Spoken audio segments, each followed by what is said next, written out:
نحمده ونصلي على رسوله الكريم اما بعد اقتربت الساعة وانشق القمر صدق اللہ العظیم۔ حضرت امام مہدی رضوان اللہ علیہم اجمعین کا ورود چونکہ قیامت کی علامات میں سے ایک علامت ہے، اس لیے ارتباط کی غرض سے ان کے ورود سے قبل کے واقعات ذکر کرنا مناسب معلوم ہوتا ہے۔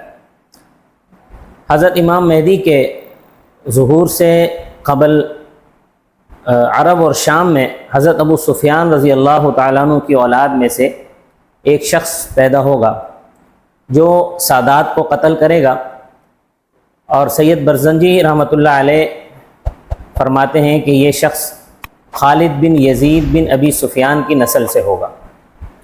شیخ نعیم بن حماد نے بھی سفیانی کے خالد بن یزید بن ابی سفیان کے نسل سے ہونے کی روایت نقل کی ہے، جس میں اس کا کچھ حلیہ اور کیفیت خروج بھی بیان کی ہے۔ فرماتے ہیں کہ سفیانی خالد بن یزید بن ابی سفیان کی اولاد میں سے ہوگا۔ یہ شخص بھاری بھرکم جسم والا ہوگا، چہرے پر چیچک کے آثار ہوں گے، آنکھ میں سفید داغ کا نشان ہوگا۔ دمشق کے نواحی علاقوں سے ایک وادی سے خروج کرے گا جس کا نام وادی یابس ہوگا۔ وہ 7 آدمیوں کی ایک جماعت کے ساتھ خروج کرے گا، جن میں سے ایک ایک کے پاس جھنڈا ہوگا۔ لوگ اس کے جھنڈے تلے مدد آنے کا خیال کریں گے اور اس کے آگے آگے 30 میل چلتے ہوں گے۔ جو آدمی بھی اس جھنڈے کو سرنگوں کرنا چاہے گا وہ خود شکست سے دوچار ہوگا۔ اور ایک روایت میں یوں ہے کہ ابو سفیان کی اولاد میں سے ایک شخص وادی یابس میں سرخ جھنڈوں کے ساتھ خروج کرے گا، جس کے بازو اور پنڈلیاں پتلی ہوں گی، گردن لمبی ہوگی اور انتہائی زرد رنگ ہوگا، اس پر عبادت کے آثار نمایاں ہوں گے۔ اسی طرح حضرت عبداللہ ابن مسعود رضی اللہ تعالیٰ عنہ کی ایک روایت ہے، اس میں یہ الفاظ آئے ہیں کہ ایلیا میں ایک کانا شخص متحرک ہوگا جو کثرت سے فتنہ پھیلائے گا، عورتوں کو حلال کر دے گا اور یہی مدینہ کی طرف ایک لشکر روانہ کرے گا۔ سفیانی کے نام کے بارے میں مختلف روایات موجود ہیں، چنانچہ مولانا سید محمد بدر عالم مہاجر مدنی رحمۃ اللہ علیہ نے ترجمان السنہ میں امام قرطبی کے تذکرے کے حوالے سے سفیانی کا نام عروہ ذکر کیا ہے، اور شیخ نعیم بن حماد نے کتاب الفتن صفحہ 191 پر سفیانی کا نام عبداللہ ذکر کیا ہے۔ اسی طرح اسی کتاب الفتن کے صفحہ 189 پر سفیانی کا پورا نام عبداللہ بن یزید ذکر کیا ہے۔ امام قرطبی رحمۃ اللہ علیہ نے اپنی کتاب تذکرہ کے صفحہ 694 پر ابو الحسین احمد بن جعفر بن مناوہ کی روایت سے سفیانی کا نام عتبہ بن ہند نقل کیا ہے۔ مولانا سید بدر عالم فرماتے ہیں کہ سفیانی کا حکم ملک شام اور مصر کے اطراف میں چلے گا۔ ترجمان السنہ ہی جلد نمبر 4 صفحہ نمبر 372 میں اس کی مدت حکومت کے بارے میں ایک روایت ہے کہ سفیانی 3.5 سال حکومت کرے گا، اور ایک روایت میں یہ ہے کہ اس کی مدت حکومت 18 ماہ یا 19 ماہ ہوگی یا 17 ماہ ہوگی۔ سفیانی کی بیعت کرنے والے اہل شام ہوں گے۔ یاد رہے کہ امام مہدی علیہ الرضوان کے ظہور سے قبل سفیانی کا خروج ہوگا۔ اس سفیانی کے خروج سے پہلے ایک اور شخص خروج کرے گا اور اتفاق سے اس کا نام بھی سفیانی ہوگا۔ چنانچہ بعض روایت میں ہے کہ سفیانی نام کے 30 افراد ہوں گے، جن میں سے سب سے آخری امام مہدی کے ظہور سے قبل خروج کرے گا۔ یہاں پر اس آخری سفیانی والے سے پہلے والا سفیانی مراد ہے۔ سفیانی ان کو لے کر اہل مشرق سے قتال کرے گا اور ان کو فلسطین سے دھکیلتا ہوا مرج سفر جو کہ دمشق کے جنوب میں واقع ہے وہاں تک جا پہنچے گا۔ وہاں پہنچ کر دوبارہ جنگ ہوگی، جس میں اہل مشرق شکست کھا کر پسپا ہوتے ہوئے مرج السنیہ تک جا پہنچیں گے۔ وہاں مجتمع ہو کر پھر سفیانی سے لڑیں گے اور حسب سابق پھر انہیں شکست ہوگی۔ وہ شکست کھا کر حمص کے قریب حس نامی جگہ جا پہنچیں گے، وہاں ان سے پھر جنگ ہوگی اور اہل مشرق ترقیسیہ آ پہنچیں گے۔ اس کے بعد وہ بغداد کے قریب عاقر قوفہ نامی بستی پہنچ کر آخری فیصلہ کن معرکہ بپا کریں گے، لیکن وہ اس میں بھی شکست کھا جائیں گے، اور سفیانی ان لوگوں کے اموال کو جمع کر کے مال غنیمت بنا لے گا۔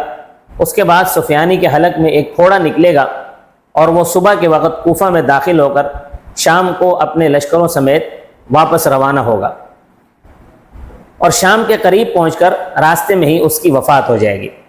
ادھر جب اہل شام کو سفیانی کی موت کی خبر معلوم ہوگی تو وہ بغاوت کر دیں گے اور بنو کلب کے ایک شخص عبداللہ بن یزید کے ہاتھ پر بیعت کریں گے، اور یہ شخص ایسا ہوگا کہ اس کی دونوں آنکھیں اندر کو دھسی ہوئی ہوں گی اور انتہائی بد شکل ہوگا، جبکہ اہل مشرق سفیانی کی موت کی خبر سن کر کہیں گے کہ اب تو شام کی حکومت ختم ہو گئی۔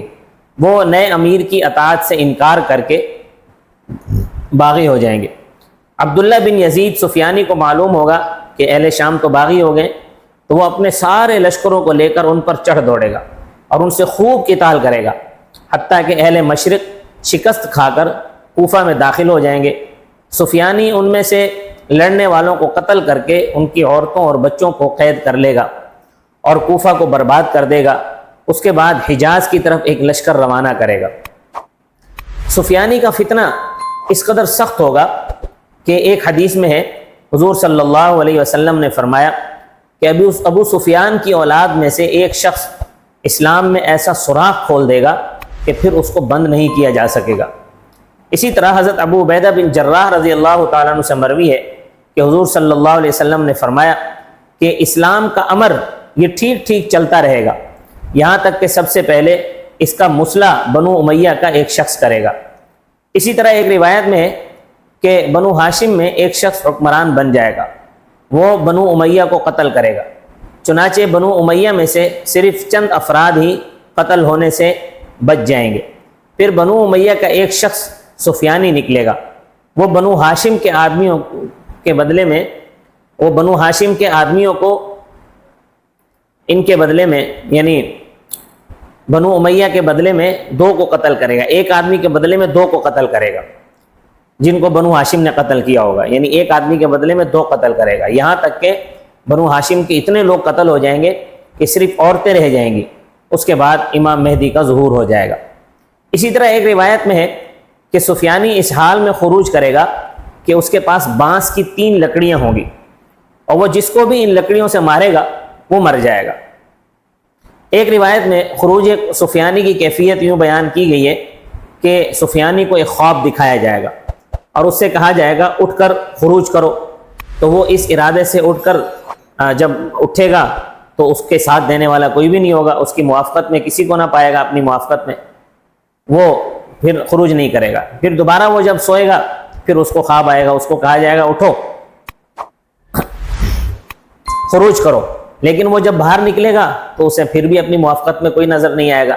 پھر تیسری مرتبہ اس سے دوبارہ کہا جائے گا اٹھ کر خروج کرو، وہ اٹھ کر اور باہر دروازے پر جا کر دیکھو کہ کون آیا ہے تمہارے لیے۔ اب وہ جب اٹھ کر باہر جا کر دیکھے گا تو اپنے گھر کے سامنے دروازے پر 7 یا 9 افراد کو پائے گا جن کے پاس جھنڈے ہوں گے، اور وہ اس سے کہیں گے کہ ہم تمہارے ساتھی ہیں، اس لیے تم ہمیں اپنا ہی سمجھو، گھبرانے کی کوئی بات نہیں۔ چنانچہ وہ ان کے ساتھ خروج کرے گا اور وادی یابس کی بستیوں میں سے کچھ لوگ اس کے تابع ہو جائیں گے۔ ان کی سرکوبی اور ان سے جنگ کرنے کے لیے دمشق کا گورنر روانہ ہوگا، لیکن جو ہی اس کی نظر سفیانی کے جھنڈے پر پڑے گی وہ شکست کھا کر بھاگ کھڑا ہوگا۔ ان دنوں دمشق کا گورنر بنو عباس کی طرف سے مقرر ہوگا۔ اسی طرح ایک روایت میں ہے کہ سفیانی بدترین بادشاہ ہوگا، علماء اور فضلاء کو اس وجہ سے قتل کرے گا کہ وہ اس کی مدد کرنے سے انکار کر دیں گے، تو وہ اس انکار پر ان کو قتل کر دے گا۔ یہ چند روایات میں نے بطور نمونہ پیش کی ہیں جن میں سفیانی کے حالات کا بقدر ضرورت تذکرہ کیا گیا ہے کہ اس کا نام، اس کا حلیہ، اس کا کردار، اس کے خروج کی کیفیت کیا ہوگی۔ اس سلسلے میں امام قرطبی رحمۃ اللہ علیہ نے اپنی کتاب تذکرہ سفیانی کے متعلق اپنی کتاب میں یہ روایت بھی ذکر کی ہے۔ سفیانی کی مکمل تفصیلات ابو الحسین احمد بن جعفر بن مناوی نے اپنی کتاب الملاحم میں بیان کی ہیں اور کہا ہے کہ سفیانی کا نام عتبہ بن ہند ہوگا، یہ اہل دمشق کے درمیان کھڑا ہو کر کہے گا کہ میں تم ہی کا ایک فرد ہوں، اور میرے دادا معاویہ بن ابی سفیان اس سے پہلے تمہارے ولی الامر رہ چکے ہیں، انہوں نے تمہارے ساتھ اچھا سلوک کیا، اور تم نے ان کی خوب اطاعت کی۔ پھر ابو الحسین نے ایک طویل کلام ذکر کیا ہے، یہاں تک کہ ایک جرہمی کی طرف سے سفیانی کے بھیجے ہوئے خط کا تذکرہ کیا جو سرزمین شام میں رہتا ہوگا، اسی طرح برقی کے خط کا بھی جو کہ برقہ کی سرحد کے ساتھ مغرب میں رہتا ہوگا۔ ابو الحسین نے سلسلہ کلام جاری رکھتے ہوئے کہا پھر جرہمی آ کر سفیانی سے بیعت کرے گا، اس جرہمی کا نام عقیل بن عقال ہوگا۔ اس کے بعد برقی شخص آئے گا جس کا نام حمام بن الورد ہوگا۔ روایت میں اس کا حمام کے بیعت کرنے کا ذکر نہیں ہے۔ پھر ابو الحسین نے سفیان کے ملک مصر جانے اور وہاں کے بادشاہ سے جنگ کرنے کا تذکرہ فرمایا اور تذکرہ کیا کہ وہ فرما کے پل پر یا اس کے کچھ پیچھے 7 دن تک برابر ان لوگوں کو تحقیق کرے گا، حتیٰ کہ اہل مصر کے 70,000 افراد قتل ہو جائیں گے۔ پھر اہل مصر تھک ہار کر اس سے صلح کر لیں گے اور اس کی بیعت میں داخل ہو جائیں گے، تو سفیانی پھر شام واپس آ جائے گا۔ روایات کے اس تناظر میں اب یہ بات کہی جا سکتی ہے کہ امام مہدی علیہ الرضوان کے ظہور سے قبل اسلام اور مسلمان سخت تکالیف میں مبتلا ہوں گے، ان پر ظلم و ستم کے پہاڑ توڑے جائیں گے، مسلمانوں کو جائے پناہ کا ملنا مشکل ہو جائے گا، لیکن اللہ تعالیٰ کی مدد تو ہمیشہ سے اسلام اور مسلمانوں کے لیے وقف رہی ہے، کیونکہ اس نے اپنے اوپر مومنین کی مدد کرنا لازم کر رکھا ہے۔ چنانچہ ارشاد خداوندی ہے وَكَانَ حَقًّا عَلَيْنَا نَصْرُ الْمُؤْمِنِينَ۔ یہاں ایک بات ذہن میں رہے کہ یہ جو لزوم ہے اللہ نے جو اپنے اوپر لازم کر لیا، جو لزوم ہے اس کی 2 قسمیں، ایک لزوم استحقاقی ہے اور دوسرا لزوم تفضلی ہے۔ استحقاقی لزوم اس کو کہتے ہیں کہ ایک چیز کسی پر اس طرح لازم ہو کہ وہ غیر کا حق ہو، یعنی اس نے مدد کرنی ہی کرنی ہے، وہ یہ اس پر لازم ہے۔ اور لزوم تفضلی یہ ہے کہ ایک چیز کسی پر اس طرح لازم ہو کہ وہ غیر کا حق نہ ہو بلکہ اس نے مہربانی کر کے اپنے اوپر لازم کر لیا۔ تو اللہ تعالیٰ نے جو مومنین کی مدد کرنا اپنے اوپر لازم کیا ہے یہ لزوم تفضلی کے طور پر ہے، لزوم استحقاقی کے طور پر نہیں ہے۔ تو غرض سفیانی کے خروج کے وقت بھی اللہ تعالیٰ کی مدد مسلمانوں کے شامل حال رہے گی۔ اس کی تفصیلات بھی قرطبی میں موجود ہیں۔ اسی روایت میں جو میں نے ابھی بیان کی وہ یہ کہ ابو الحسین نے سفیانی کے واقعے کی تفصیلات بیان کرتے ہوئے بہت سے عجائبات کا تذکرہ کیا ہے اور اس بات کو بھی ذکر کیا ہے کہ اس کے لشکر کو زمین اس طرح نگل لے گی کہ ان کے سر تو زمین سے باہر ہوں گے اور گردن تک ان کا سارا جسم زمین کے اندر دھنس جائے گا، ان کا تمام مال و دولت اور ان کا خزانہ اور قیدی سب اپنی حالت پر ہوں گے۔ یہ خبر گورنر مکہ کو پہنچے گی جس کا نام محمد بن علی ہوگا، وہ السبت الاکبر حضرت حسن بن علی رضی اللہ تعالیٰ عنہما کی اولاد میں سے ہوگا۔ جب وہ مکہ سے کوچ کا ارادہ کر کے روانہ ہوگا تو اللہ تعالیٰ اس سے زمین کی دوریوں کو ختم کر دیں گے، گویا زمین کو لپیٹ دیں گے، اور وہ اسی دن اس بیابان میں جہاں پہنچے گا جہاں سفیانی کا لشکر اس بدترین حالت کے اندر بدترین صورتحال سے دوچار ہو گیا ہوگا۔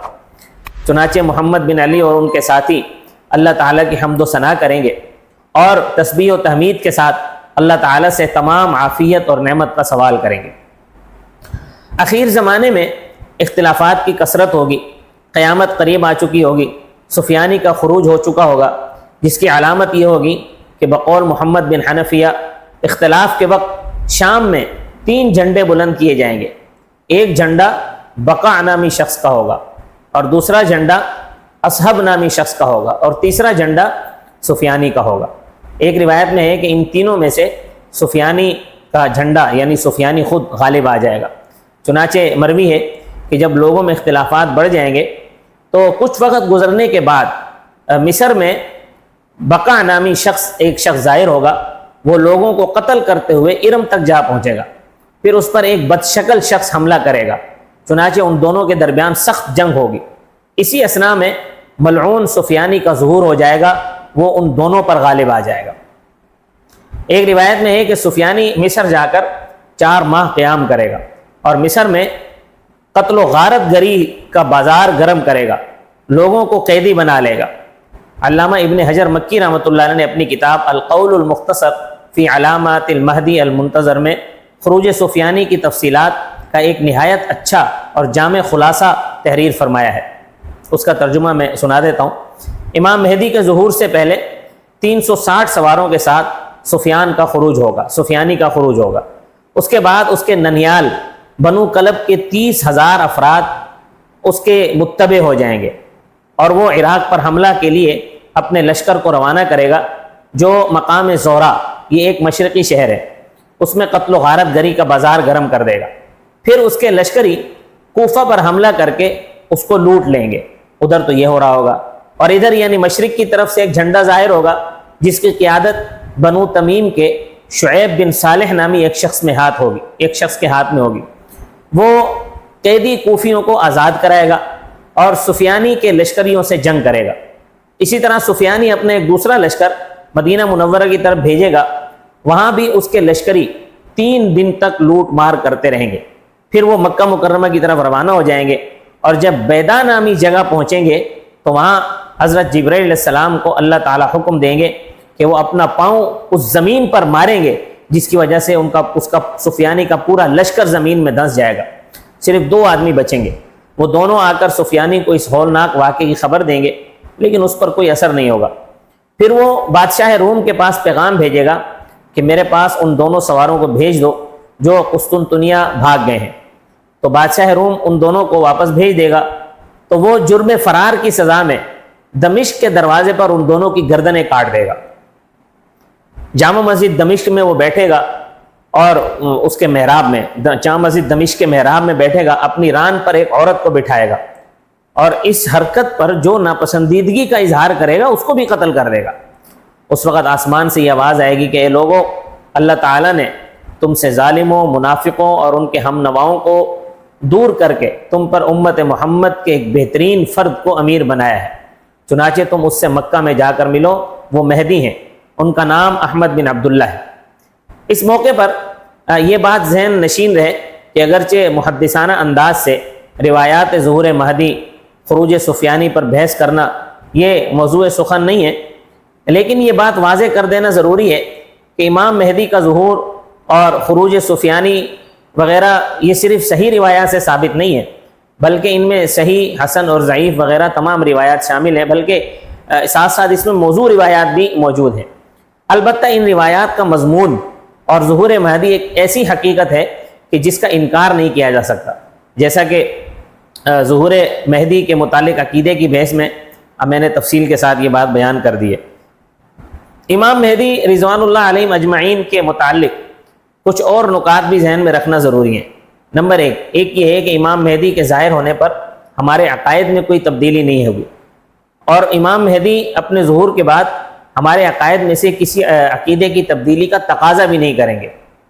البتہ وہ احیاء سنت اور بدعت کی سرکوبی کرنے کی طرف خوب متوجہ ہوں گے۔ دوسری بات ہمیں یہ ذہن نشین ہونی چاہیے کہ امام مہدی نبی نہیں ہوں گے، اور نہ ہی وہ معصوم ہوں گے، وہ خود بھی اپنی نبوت کے مدعی نہیں ہوں گے۔